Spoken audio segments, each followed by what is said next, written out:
Hello and welcome to our podcast, The Pet Biz Project, the show which helps pet brands, marketers, business leaders and entrepreneurs to build more meaningful relationships with and sell more effectively to one of Australia's fastest growing consumer groups, pet parents. Each fortnight we chat with a marketing specialist, pet brand or simply hop on ourselves to share with you invaluable insights and inspiration on how to grow your business and more effectively connect with this influential consumer. Thank you for joining us. Hey guys, it's great to have you back here on the Pet Biz Project. So in today's episode, I am interviewing Emily Martin from Dundies. So if you haven't come across Dundies before, they make reusable premium nappies for dogs predominantly, but all kinds of pets and animals use them as well. So they're an eco-friendly, sustainable brand, and Emily is an award-winning business owner. She is somebody that has a great vision for her business that goes much further and much greater than just selling products. And it's something that we talk about a lot here at the Pet Biz Project is, having that long-term vision for your brand and the impact that you want to make in the world and on the lives of pet parents and their animals is what really helps you to have something greater to connect with your community on rather than just selling products. And I think that's something that we really shines through in our conversation with Emily today. Emily is somebody that's out there. She's in the community looking at ways to help improve the lives of for animals with disabilities, also with preventing premature euthanasia of animals, which is a really big concern with the amount of animals that are put to sleep when, there are solutions out there that could give them a great quality of life and allow them to live much longer and enjoy life with their pet parents. So I hope you enjoy this episode as much as I did. And enjoy. Hey, Emily, it's great to have you here on the show today. Welcome to the Pet Biz Project. And we're really happy to have you here because I'm excited to be sharing with everybody such a fun, engaging and purpose-driven brand as Dundies with our audience, because I think you're going to have lots of valuable information to share with our audience. So I want to really value our everybody's time and really just get stuck into it and really chat about your business with you. So can you start, first of all, Emily, I want you to share with everybody what was the inspiration behind creating Dundies in the first place? Yeah, that sounds amazing. Thank you so much for having me on today, Tarryn. So Dundies came about from my own need of a product for my own little bulldog. So I have a rescue dog that I got when she was 6 weeks old. She was urine and fecally incontinent. And she was scheduled for euthanasia because of that, and she needs to wear nappies. But every product that I tried on the market, from disposable baby nappies through to importing pet nappies from all over, nothing worked for her. So I was just out trying to make a nappy that was going to fit her needs and not cause me so much stress and have her in a world of pain, because some of the disposables and other nappies that I was using were giving her some really nasty infections. So I worked with my vets for over 12 months to develop a nappy that was going to work for her. So lots of research and development, lots of nasty infections and things along the way. But Dundies was born out of the end of it. And it wasn't ever an intention of mine to start a business. I was just looking for a product to meet the needs that I had for my own dog. And after sharing it, people started asking me to make nappies for them. And that's how Dundies came to be. Fantastic. I know, I love it. On your website, you talk about Sophie's the bum behind the brand sort of thing, the bum. Yeah, my bum behind the brand at Dundies. Like you've got a really fun and playful and cheeky approach to your brand as well. Is that something that just came out naturally, or is that a reflection of your personality? Oh, I think it's a bit of both. We deal with the messy side of pet business at Dundies. So, I mean, unless you make it fun and put a bit of a spin on it, it's a pretty dampening subject, I think, so to make it fun. Yeah, I suppose you want it to be fun, otherwise people aren't going to engage so much with the brand, are they? Yeah. So what impact do you find? Like, I know you share your story about Sophie and how Dundies came about. You share it on your website and a lot through your social media with your audience. What impact do you think that's had on your business with, building trust and helping people to discover Dundies? Yeah, sharing our brand story and what happened behind the scenes before Dundies came to be is something that really engages our audience. And I think sharing it is so important. It helps people understand that what they're going through and the stress that they're feeling, the love that they have for their pets, and wanting to find an alternative option for care, that they're not alone in it. They can relate back to the story that we have built behind our business. So yeah, sharing our brand story, I personally believe, has been one of the key successes to our company, because at the end of the day, people don't buy products, they buy into the stories and other people's experiences behind them. So sharing our story has definitely helped us become recognised almost as experts in our field. And I certainly don't think that many people out there have changed as many dog nappies as what I have. So it's definitely an interesting story too. You're probably the expert in that area, I think. I was trying to work it out the other day. I'm like, Sophie's 4 this year. I've changed her nappy probably 10 times a day for the past 4 years. Wow. Well, that is a lot of nappies. That is a lot of nappies. Spina bifida in dogs isn't something that you hear a lot about. Certainly, I've, been around pets my whole life and I haven't heard a lot about spina bifida. So is that something that you educate your audience in and provide education around that topic? Yeah, definitely. So, I grew up with pets as well, had dogs my whole life, and then volunteered time at the RSPCA at shelters as a teenager, and then went into the foster world. And even then, I never really heard of spina bifida. So typically in dogs, it's a death sentence, which is really unfortunate. A lot of puppies born with the condition, particularly in Australia, are euthanized early, despite that with a little bit of extra care and just, needing maybe a bath or two more than a normal dog and a nappy change, their impact and the quality of life is not affected. So it's not commonly seen or spoken about, and a lot of vets in Australia aren't aware of the condition either. So it can be difficult to get diagnoses.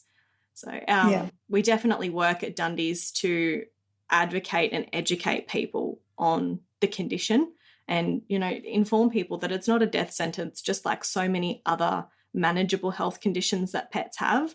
When things get a little bit messy, we tend to get stressed. We think that our pet's quality of life may not be as great as it once was, and we get stuck on that bandwagon of contemplating euthanasia, which is really, really sad that a lot of people feel that they're pushed into this corner and they don't have other options. So we try to advocate and educate as much as possible so people can learn ways that they can help manage conditions for their pets that don't impact their quality of life, and they just get to spend extra time with their loved fur babies. Yeah, I think it's so important that pet brands do educate their audience. It's not just about standing out there and going, buy my stuff online every day. That just doesn't work anymore, does it? No. It's like we've got a greater purpose in what we're doing, and to have that bigger impact in the world rather than just selling products. And I think, it's something that we've been looking at recently within our business as well, is helping pet brands, because separation anxiety is becoming such a big topic, especially after lockdowns and COVID and things like that. Definitely. And it's the guilt and the shame that a lot of pet parents are feeling around not having the right solutions to help their pets. And I think that's where pet brands can make such a big difference, is going out there and really providing that education and support and understanding to pet parents and creating that community around them.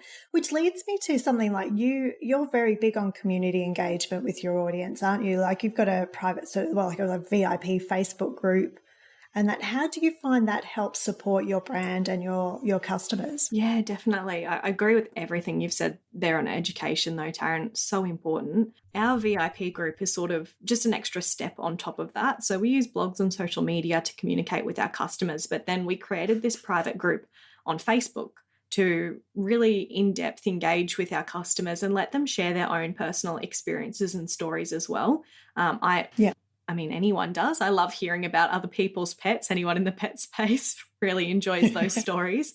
So it's a great little outlet for our customers to share. But not only are they really dedicated consumers of our content, these people really advocate and stand behind what we are for as a brand. We find as a company that having our VIP group not only benefits our customers because we share, early access to sales, new releases and special competitions with them, but they're really dedicated in answering survey questions. When we put surveys out, they provide information on what they might like to see in the pet space to us. And then they also participate in our product trial. So it's a kind of a win-win group. We get to give them a whole bunch of extra information, special deals in sales. We get to hear their stories. They share reviews with us, and then we get that inside information into our exact customer market, what they're looking for in products. So it helps us develop our brand as well. That's fantastic. And I mean, I suppose you just get so much feedback from, a community group like that about your product and what challenges they're experiencing on top of sort of like the surface level things that you hear everywhere else. But I think private, especially on Facebook groups and that private Facebook groups, people are a lot more open, aren't they? Because, you know that your comments and questions aren't going to show up in everybody or your family and friends' news feeds. So you can be a little bit more open with what questions you ask. Yeah, they definitely are. We have people jump on there and I'll ask questions about, what's the best way to wipe my dog's bum. They're not going to put that on their main personal Facebook page. They're not going to get the answers that they're looking for. But we have a whole community of people that are all sitting at home thinking that very exact question. So they just get to relate with like-minded people. That's fantastic. I think so. And do you find that Facebook group has really fed into helping you to really understand your customer base and in a much more intimate way? Yeah, definitely. It really helped us niche down and work out exactly who our customer avatar was and who we should be approaching and targeting with our marketing as well. So it was a great insider into our business, and seeing how those people interact and their other interests was very useful for us. Fantastic. And I mean, you've got very much, unique selling points to your brand as well, that, that's very eco-friendly and it's made locally. Like you have quite a team working with you now as well, don't you? So can you tell us a little bit about the sort of business for good aspects that you've built into your business model and why you've created those? Yeah. So I personally have always had quite a big philanthropic side. I love to give back. Something that I've done since I was a teen, raising funds for charity or doing volunteer work and community work. So being able to use my business, something that I live and breathe and do every day, to be able to find ways to create good and make good changes in the world has been really soul fulfilling. So sometimes I think in business, you don't necessarily need to have everything financially filling in life, but if you can find something that fills your soul and warms your heart and helps you create a better place in the world, then why not be able to leverage that? We have a few different sides. So eco-friendly side that you mentioned, our sustainability. It's almost like it's not really an option for businesses not to be eco-friendly or sustainable or have those practices in place anymore. If we want to continue to operate and work in the world that we are in, we need to look after the planet and the people on it, or we're not going to have a place to work from or people to sell to. Yeah. So we work. I 100% agree. Work quite closely in creating sustainable packaging, using solar to power our office. We work with a home force, so people aren't commuting to and from work. Everyone works from their own home, which gives a really fantastic work environment for all of our staff as well, our team. So they get to enjoy the little luxuries of home. We built our business up through COVID as well. So using that home force was almost a necessity, but definitely a blessing. We didn't have much choice, did we? Yeah, exactly. But definitely a blessing in disguise, because it makes people more confident and comfortable in being able to achieve their work. And I find people are actually more productive at home as well. Yeah, I mean, we certainly are a home-based business. All of our team operate from their own home, and it's, well, not just their own home, but it gives us the flexibility to be able to travel and things like that and not limit ourselves to just a couple of weeks of holiday a year, but we can actually, travel and work at the same time when we want to, which is great. But just going back to the business for good aspect, I think, for me personally growing up, it was always this idea in my mind that you had to wait until you were really wealthy and successful at the end of your life, and then you could give back by donating, whatever you'd, created throughout your life, you could donate some back. But I think it's great seeing businesses like yours these days, how we really sort of are building it into the business model, like we have that capability to be able to give back with every sale that we make or with every action that we take within our businesses. We can have those little micro giving back moments that over time all add up, don't they? Yeah, definitely. Small scale always ends up being big scale in the end when you add it all up. I mean, you could, go your whole life building wealth and generating and then donating at the end of that.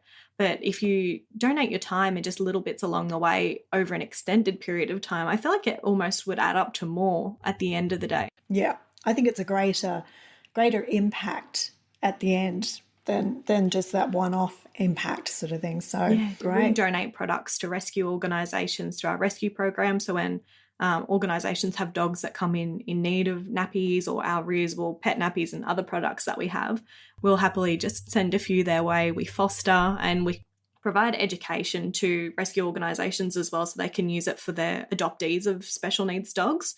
So they've got that information source there. And these are all things that don't cost us a lot of money or a lot of time, but can make a massive impact on somebody else or another pet's life as well. Yeah. Oh, that's amazing. And I mean, that sort of touches on something that I wanted to speak to you about today, is around partnerships, because I know, we've known each other for a little while now, and I know that we're big on the value of partnering with others and collaboration and not just, feeling like you've got to do it all on your own. So I know that you've connected with vets around the country recently and, providing your products to them. Can you tell us a bit about how that partnership sort of came about and what's the vision that you have for it? Yeah, definitely. I have to agree. Partnerships are probably one of the biggest things you can leverage to grow your business and grow your success in industry. Our VCP program, I've dubbed it, or our Vet Clinic Partnership Program, it's sort of a way for us to reach our customers right at the point of contact when they're going to their vet with the issue that they're having, and then having that trusted advice from a vet to say, hey, look, we've got a product that you can use as a solution or a management tool for the condition that your pet's facing, whether it's incontinence or, seeing your dog's getting a little bit incontinent with age, your dog's been in a car accident. There's a whole variety of different reasons people use our products. They've got that trusted connection right then and there. We had vets prior to launching our VCP program, and we still do, calling us and saying, hey, I've got this customer. Can I order your products into our clinic so that I can give them to them? Or can we get some of your products to trial? How do your nappies work? Just people asking different questions through that vet industry. So we decided that, why not leverage this opportunity here and create a whole program so we can get our products directly to our consumers through their vets the right way across Australia. It just helps us to realise that company vision as well that we've got of creating a world where we're ending premature euthanasia rates in pets. So at end of the day, we want that program to be able to roll out into every clinic in Australia. So you'll be able to walk into your vet, and if you've got a problem with your pet, they can say, oh, have you heard of Dundies? We've got a sample set here. Let's try them on and we can order some in for you. Yeah, because with your product, it's not just about the incontinence and that issue. It's also about dogs, on heat as well, isn't it? Like, especially, and maybe, giving pet owners that opportunity that they don't have to rush in, if they are having their dog done, then, they don't have to rush into it too early. They can leave it a bit longer because it's easier to have your dog going through a number of cycles of being on heat. Yeah, definitely. So our products are used across a wide range of different things. Senior dogs with incontinence and then female dogs on heat are our two largest consumer bases. And then with your industry recommendation now of delaying desexing in large breed pets until they've had their first heat cycle, we're seeing more and more people really trying to find an alternative to manage their dog's heat. They don't want to shut them outside. They don't want to risk having a stray dog come into the yard and mate with their female dog and have unwanted puppies. But they don't want to keep them inside and have to be constantly chasing them around the house with a mop, cleaning up after them. So it's not practical, is it? No, very time-consuming task, that one. So they want something that they can just quickly put on to deal with the mess, keep their pets inside, keep them comfy, keep them loved, and then go on to desexing down the track if that's what they're looking for. Yeah, because it just, I mean, things like that have such a wider impact as well. It's not just about the mess, is it? It's about the anxiety, that the level of anxiety that's reduced in the home because there is a viable solution that works, that still allows you to have those cuddles and your pet on the bed or something with you and just not have to worry about that mess, which is great. Yeah, definitely. We're all about creating happy pets and healthy pets. So being able to keep your pets inside and keep them comfy, and then, do something that you're wanting to do for the health benefits, whether it's delayed desexing or you're managing incontinence, then you can definitely have an easy solution that doesn't cause as much stress as constant daily washing of towels and stripping beds and chasing dogs around with mops. It's not good. And it's not just dogs though, is it? You have other animals as well that purchase from you? Yeah, so we've made nappies for cats, which is not as crazy as some of the other ones. We've made nappies for kangaroos, so little orphan joeys that end up in care. Owners are the carers for those wildlife carers. We use Dundies on their little orphan kangaroos, lambs, kids, orphan potty calves. We've even been requested to make a nappy for a horse, a therapy horse that goes into libraries while the kids read, but can't toilet train a horse and you don't want horse poop in your library. So wow, that's amazing. It takes all kinds, doesn't it? It certainly does. Fantastic, though. It keeps you challenged, I'm sure, with coming up those new designs for the different animals. Yeah, it definitely does. And then learning from our customers as well about different conditions and stuff that they're trying to manage with their own pets gives us a whole other blank slate there where we can develop other products too. Yeah. And I love the prints and that you use, the materials that you use with your products, because, they're just so fun, and playful, that it's like a little fashion item as well. It's not, just plain materials that you're using. It's great. Exactly. I always say to Sophie when I change her nappy, because what dog person doesn't talk to their dog? I'm like, if you're going to poop yourself, at least do it looking pretty. I have to admit, I probably talk to my dog more than I do my husband, to tell you the truth. I mean, they don't talk back. I know, exactly. Great. So I want to talk to you, I suppose, a little bit about content creation, because I know we touched on it in the beginning that, the value in educating your audience. But when you do create content, how do you share that with your audience, and what kind of feedback do you find it gives you from your customers? Yeah, certainly. So we use a few different points through Dundies to create content and where we share that type of content to our customers. So I guess we have the basic content that we create and push out on social media. So our catching images, photo shoots that we do, interesting images and bright colors that will grab the attention of customers. So we've got the social content, and then we have our blog content where we write.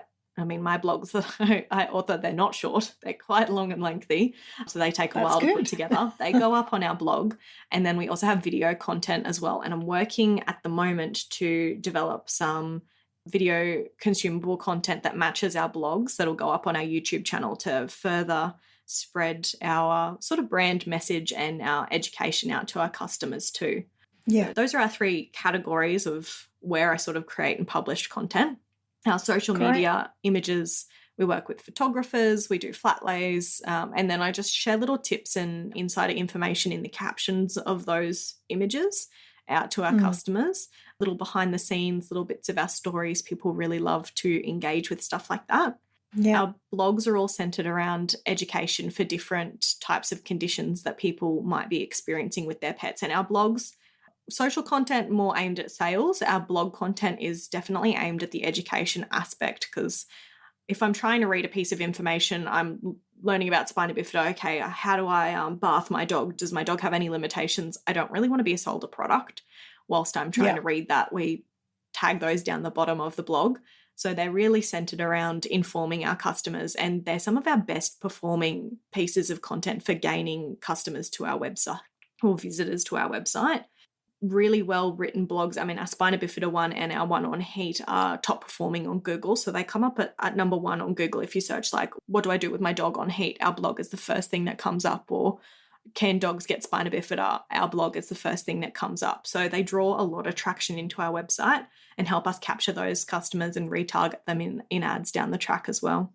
That's great. And I think that video content that you'll be creating for YouTube's just going to make, take it all to the next level because, YouTube's now like the second largest search engine behind Google. So, it's just showing how powerful video content is becoming these days that it's just we love, it's why podcasts are so popular. We just love to be able to digest content in a much more entertaining way sometimes other than just reading content on a blog. Yeah, certainly. I definitely find that the world, as fast-paced as it is, I don't know if that's a great thing or not. People are looking for ways to you want to get off sometimes, don't you? They're definitely looking for easy ways to digest content. I mean, I know while I'm driving, I listen to podcasts, so that's a way that I'll consume content there. But if I'm driving, I can't read a blog.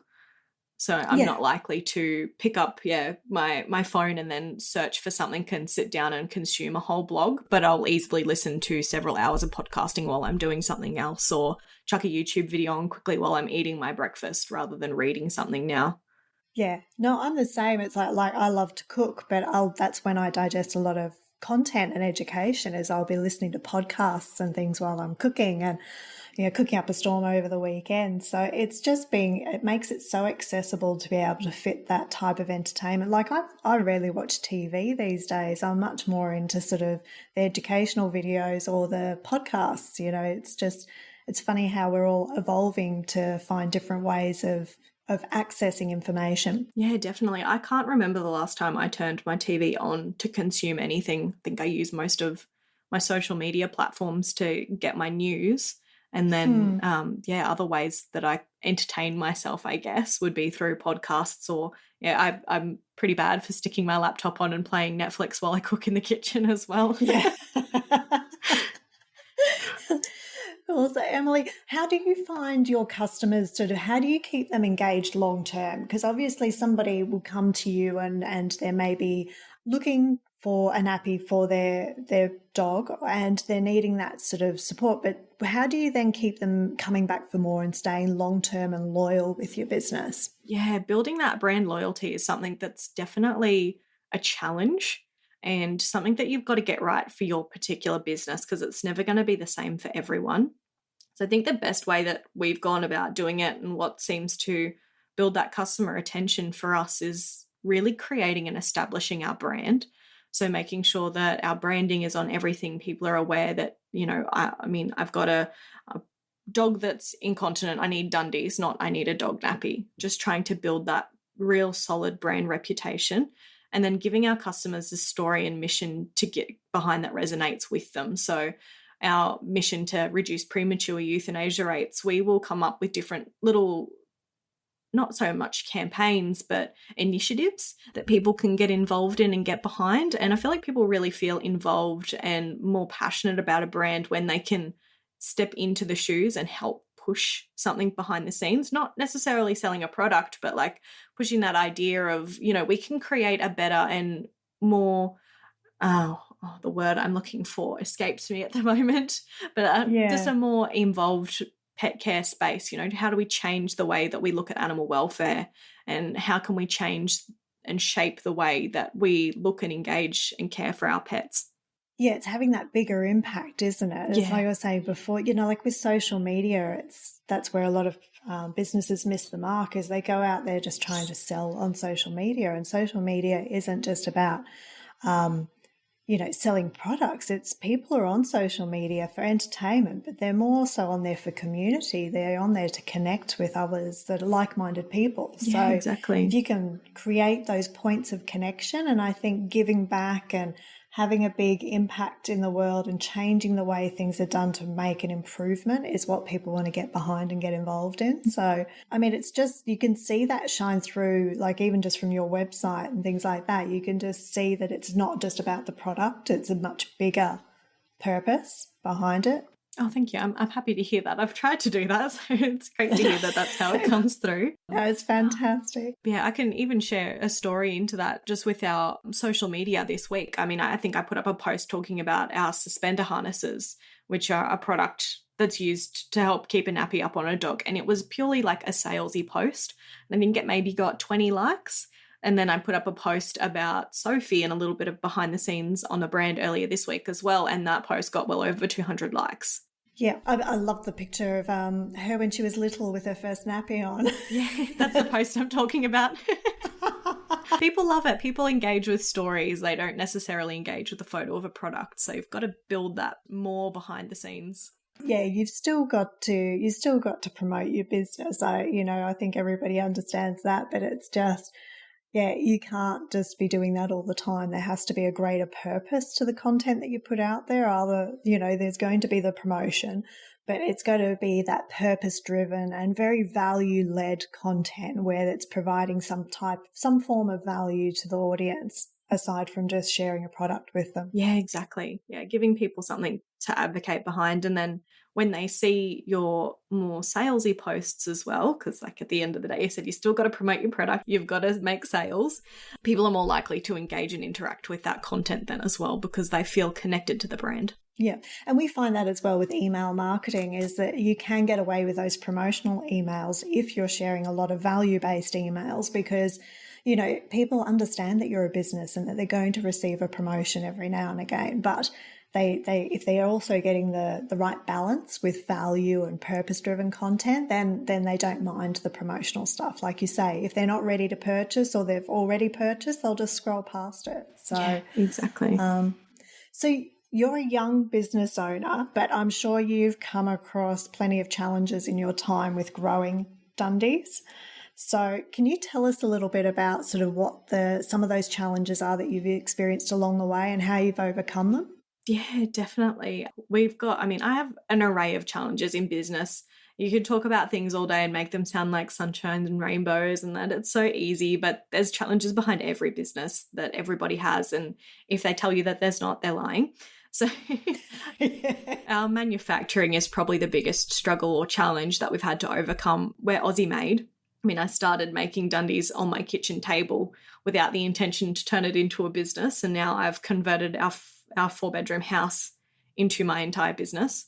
But finding people in Australia that know how to operate sewing machines because everything is made offshore these days was a really big challenge. And then growing our team to be able to sustain our growth of a company sustainably, there's a lot of sustains in there, is definitely a challenge and something that we still work to overcome. And we're constantly having to hire more team to, fulfill the needs of that without pushing people to burn out. We don't want to make people, hate the work that they do.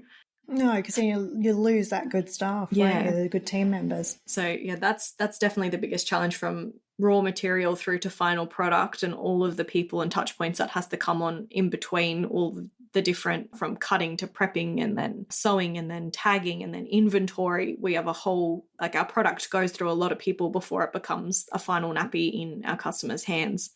And that process had to get developed along the way because it used to just be me as touch point one, buying the fabric, cutting the fabric, sewing the fabric, packing the order, and then shipping it off to the customer and sending them a follow-up email.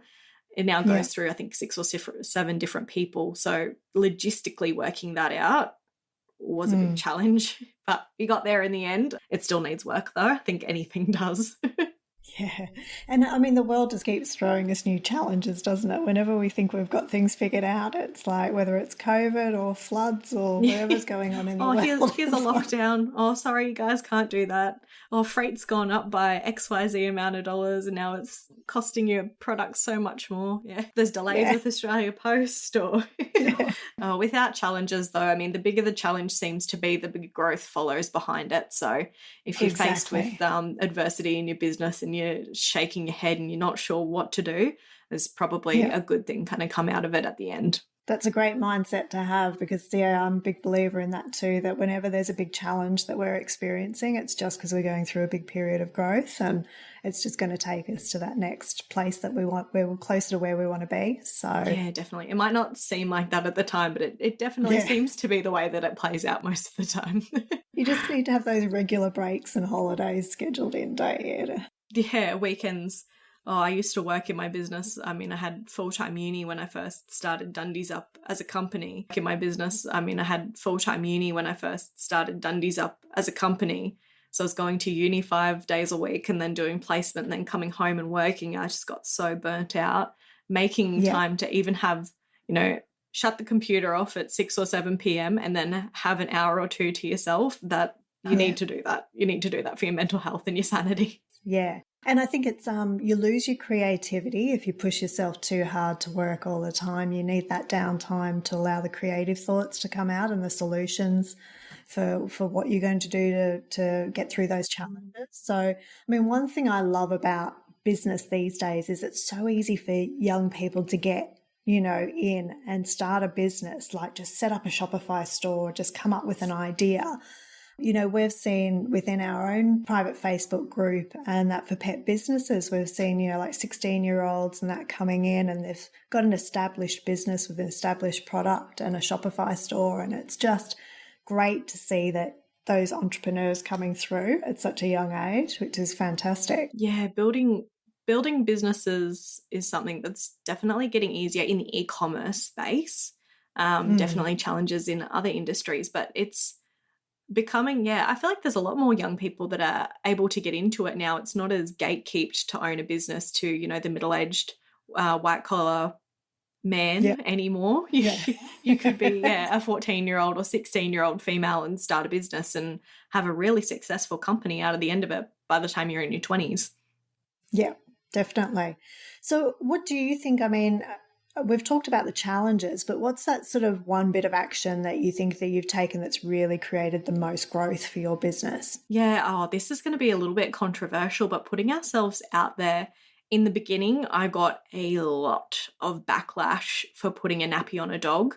I mean, Sophie's 4 this year. I see them pop up a little bit more now, but when I first started putting nappies on Sophie, that is not something that the Australian consumer market had seen.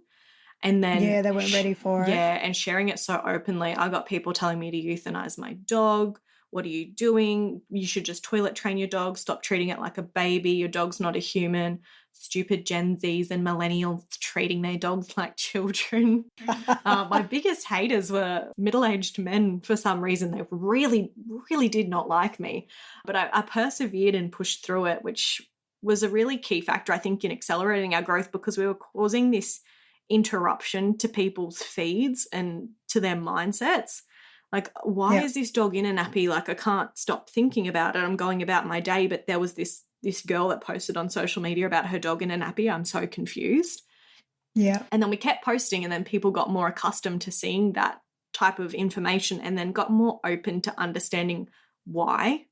So, the education of making people aware of it and seeing it and becoming comfortable with seeing it and then telling them why, which is still a massive part of, pushing through for our industry or for my particular product, that definitely grew us.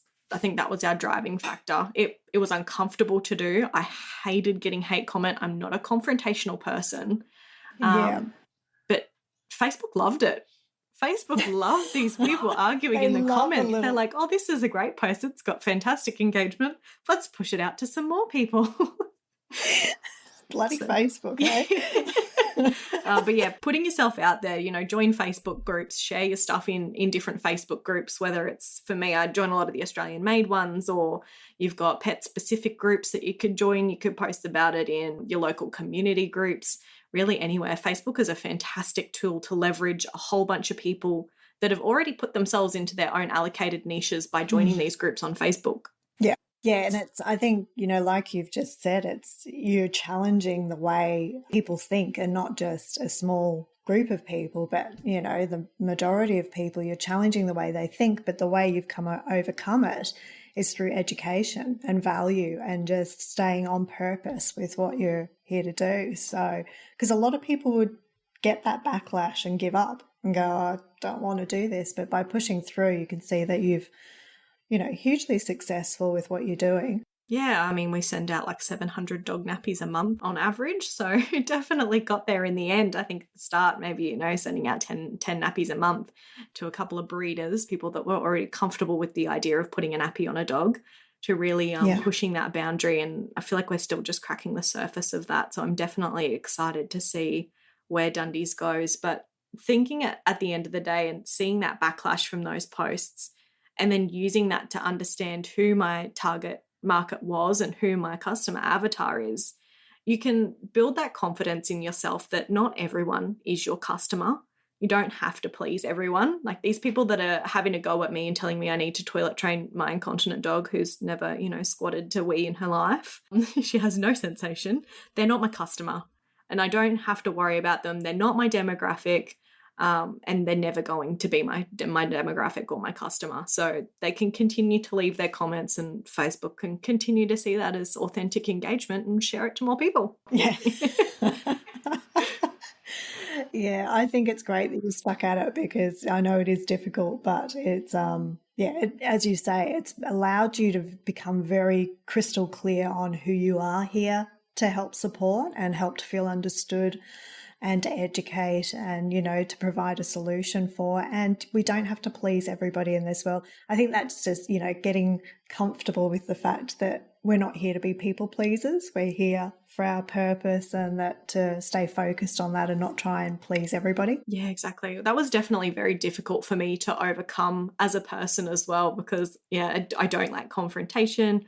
I like to help people. I'm just out there trying to do better things for the world, and then having all these people come at me with all this hate all of a sudden made me even question, why do I not have my dog put to sleep? Am I doing something wrong?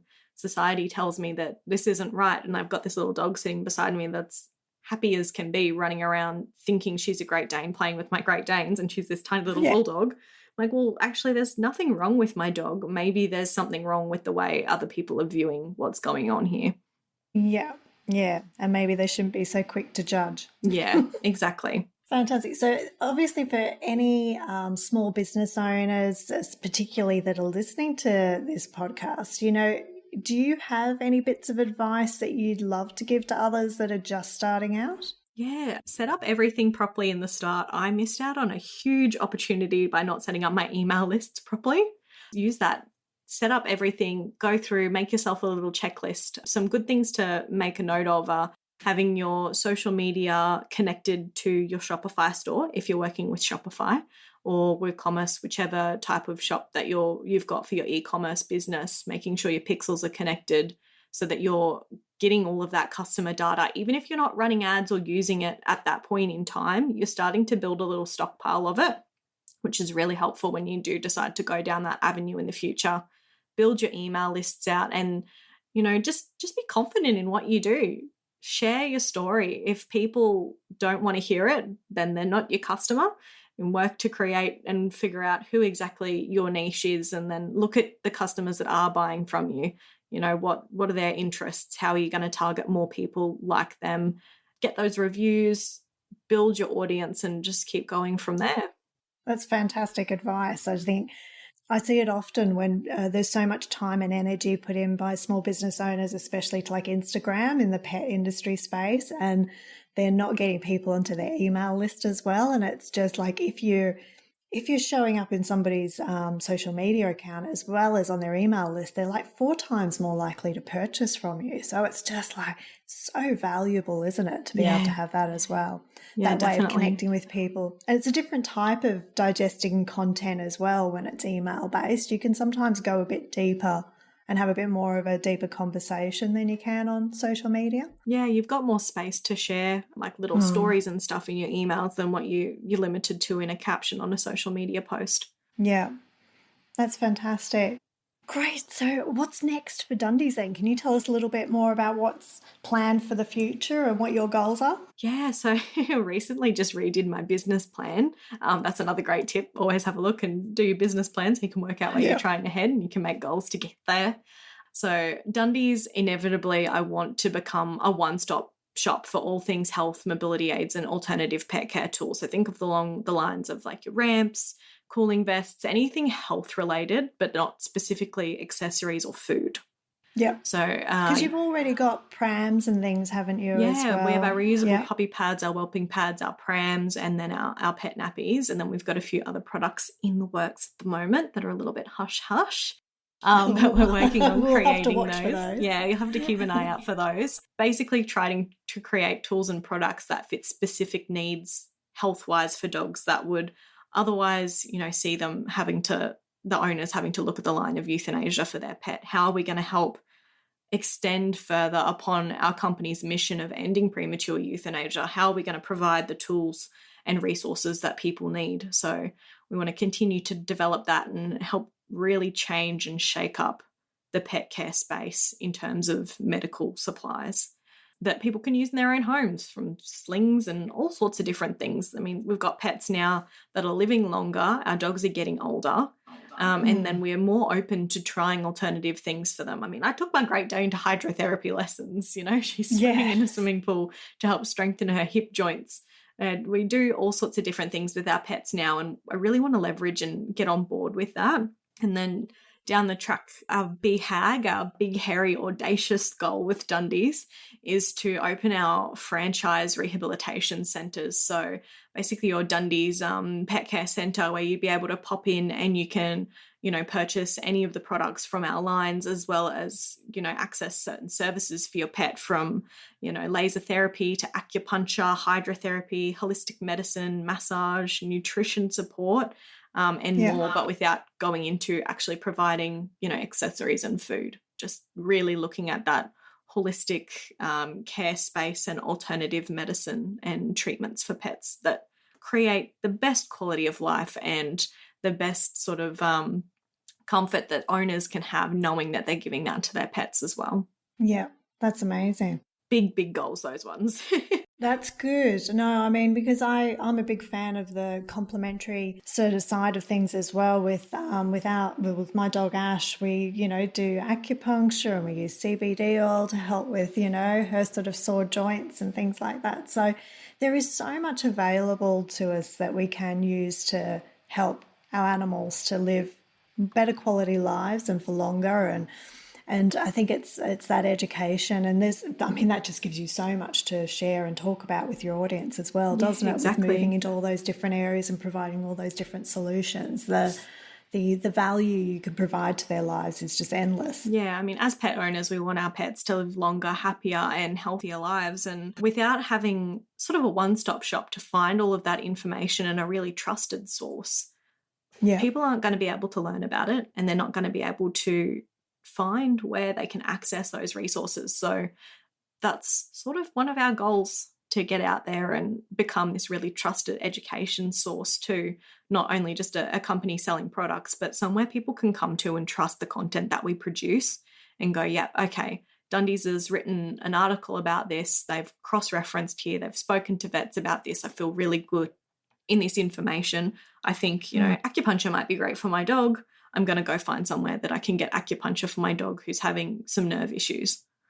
Yeah, because that's essentially what we're trying to do with customers, isn't it? Is we're trying to build that sense that they know, like, and trust us, that they can trust that we know our stuff, we know what we're talking about, but also that we've got their best interests at heart for them and their animals as well. Yeah, exactly. You know, not everything at the end of the day is about making money. If you can help somebody in such a simple as way of producing a piece of content that they trust and they value, and then they go ahead and try something alternative for their pet, whether they're buying a product from you or not, and then they have success, those people are still likely to come back. I get reviews all the time from people like, hey, I read this blog from Dundies. It's fantastic. It's helped me create a whole new method for caring for my dog with Spina Bifida. I don't have their products, but this information was fantastic. And I get 5-star reviews from that too. So that trust can come from a lot more places than just your product.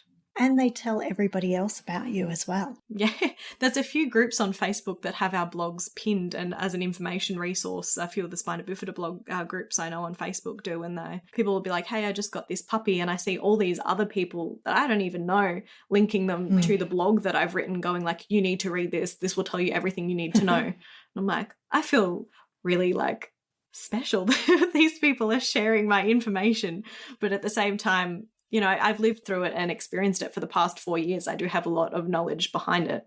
Oh, that's amazing. So, Emily, if anybody wants to reach out to you and get in touch, whether it's, you know, somebody that's interested in Dundies and what you have to offer, or whether it's vets that's looking to partner with you or something, how can they get in touch with you? Yeah, so our website has an awesome portal depending on what type of inquiry you have to contact us for, whether you're trying to look for products or you want to become a wholesale distributor. There's different little links at the bottom of our website footer where you can go to gain access to us. You can send us an email, just emily@dundies.com.au is my personal email. Or if you're looking just to connect and you want to ask a few questions about business, I'm always more than happy to answer questions that people might have about the behind the scenes and how we operate. You're more than welcome to reach out on LinkedIn. I'm just Emily Martin on LinkedIn. My Dundies profile is connected there. So if you see a dog in a nappy, you've found the right person. Yeah. You've got a very strong brand identity, that's for sure. Yeah, exactly. Oh, that's fantastic. So, Emily, can I just say how grateful I am for you appearing on our show today and sharing your amazing experience and all your knowledge with our listeners. And thank you so much for being a part of this podcast. No, thank you so much for having me, Tarryn. I really appreciate being able to come on today and leverage partnerships. Yes, fantastic. Thanks, Emily. Thank you so much. Hey guys, I hope you enjoyed that episode of the Pet Biz Project where I interviewed Emily Martin from Dundies. I think it's a great, Dundies is a great example of, what we talk about when we talk about, having a strong brand story with your business, having a strong brand identity that's consistent across all platforms, making sure that you're building that customer loyalty and community around your business. That's not just about customer acquisition, but it's about building a solution that's there to support your community and your audience long term. And then also just having that great content that goes out in terms of informative and educational blogs and social media content. And then also those partnerships that we talked about, especially with Emily sharing with us those partnership opportunities that she's created with veterinary clinics around Australia. So I think it's just Dundies is a perfect example of what we talk about with those 5 areas that really help you to create that strong pet brand that connects with pet parents and makes sure that you're providing solutions to problems rather than just selling products. So I hope you enjoyed it as much as I did, and we look forward to seeing you in the next episode. Make sure you subscribe so you're aware when the next one comes out, and we look forward to seeing you soon. Bye. You've been listening to the Pet Biz Project Podcast, the show which helps you to build meaningful relationships with and sell more effectively to one of Australia's fastest growing consumer groups, pet parents. If you've enjoyed this episode, please leave a rating and review and tell us what your key takeaway was or what ideas you're going to go and implement into your own business. If you would like to get the show notes from today's episode or any of the links mentioned at all you need to do is head over to petbizcreatives.com/podcast. Don't forget to sign up to our newsletter as well, where we'll let you know when the next episode is released and also share additional exclusive resources with you. Thanks for listening.